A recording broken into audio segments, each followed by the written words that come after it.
58. Clara wanita simpanan. Malam hari di rumah sakit. Bram memasuki ruangan Anita.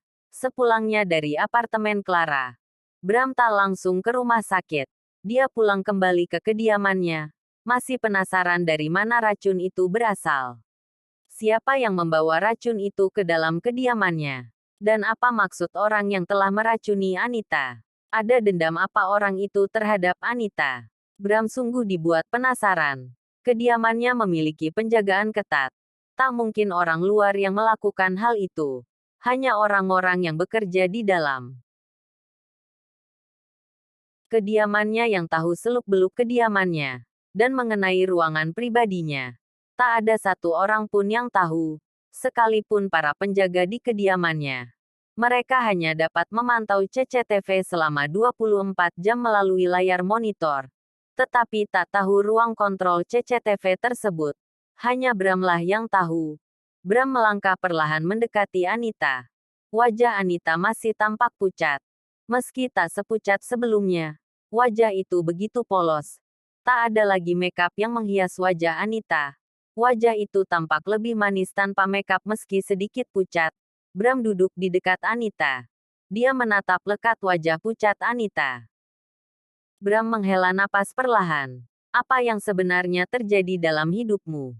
Kenapa orang lain melakukan semua itu padamu? Ucap Bram.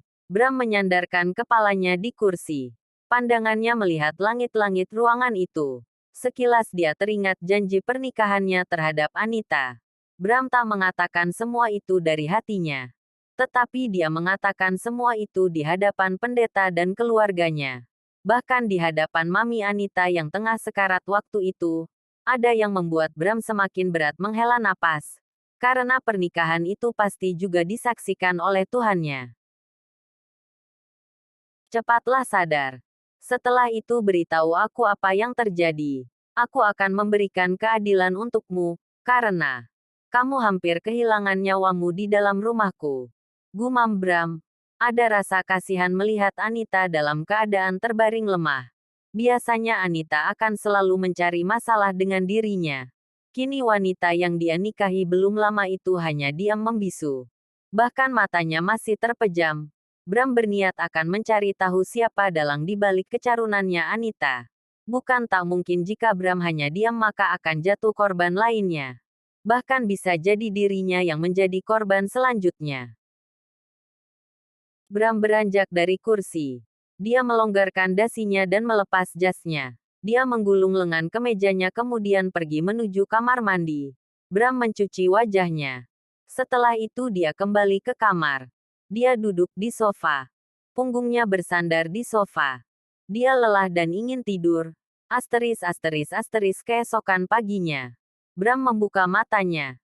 Dia mengerjapkan matanya dan pandangannya tertuju pada Anita yang tengah melihatnya. Sontak Bram segera beranjak dari sofa dan mendekati Anita. Kamu sudah siuman, ucap Bram. Anita hanya diam. Di hidung dan mulutnya masih terpasang alat bantu pernapasan. Anita menggerakkan tangannya lemah. Dia ingin membuka alat bantu pernapasan yang terpasang. Bram membantu Anita. Katakan.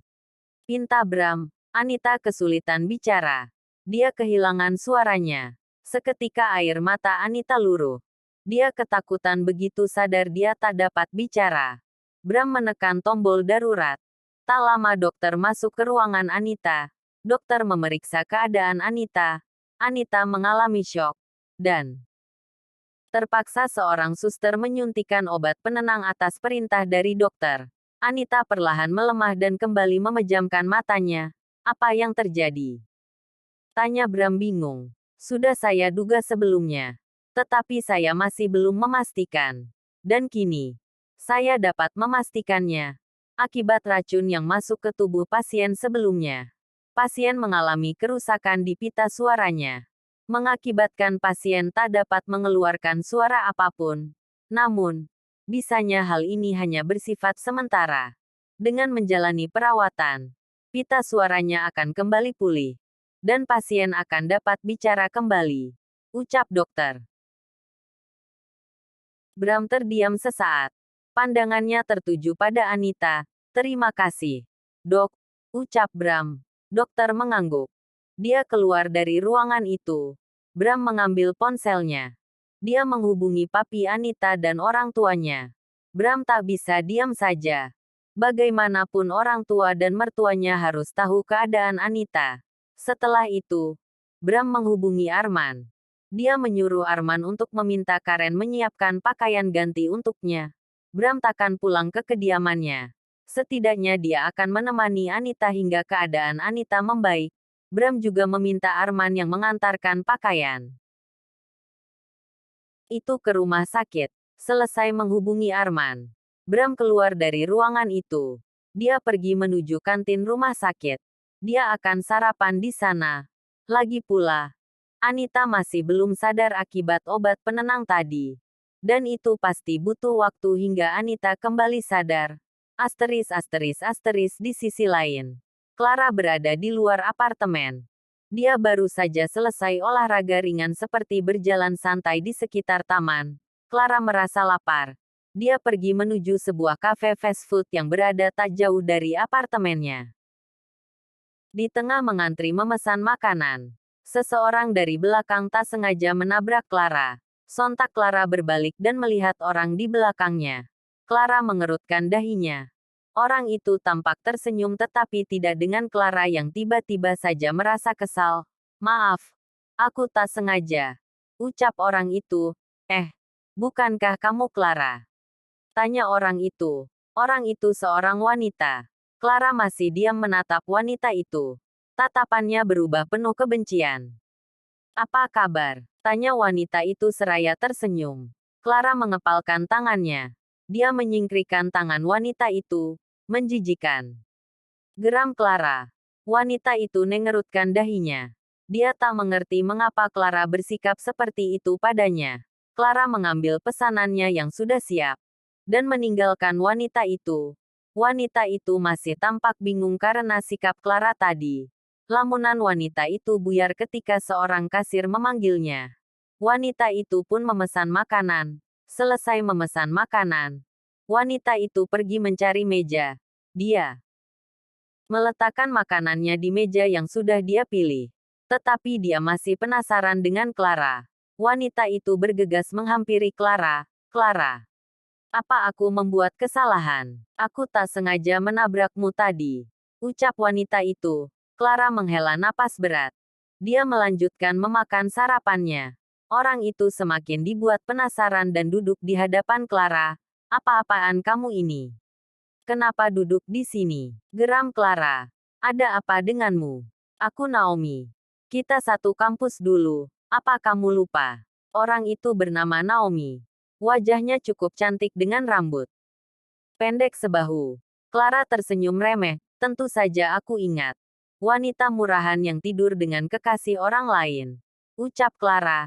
Naomi membulatkan matanya. Dia tak mengerti maksud Clara. "Apa maksudmu?" tanya Naomi. "Tak ada.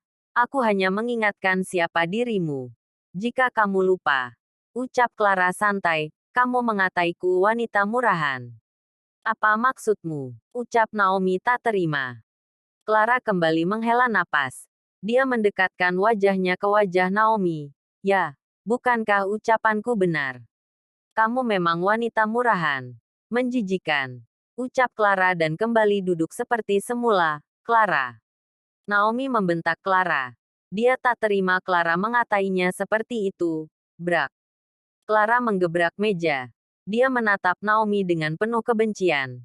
"Jangan berteriak padaku. Kamu memang murahan. Aku tak pernah lupa ketika kamu tidur dengan kekasihku," teriak Clara. Plak. Bersambung.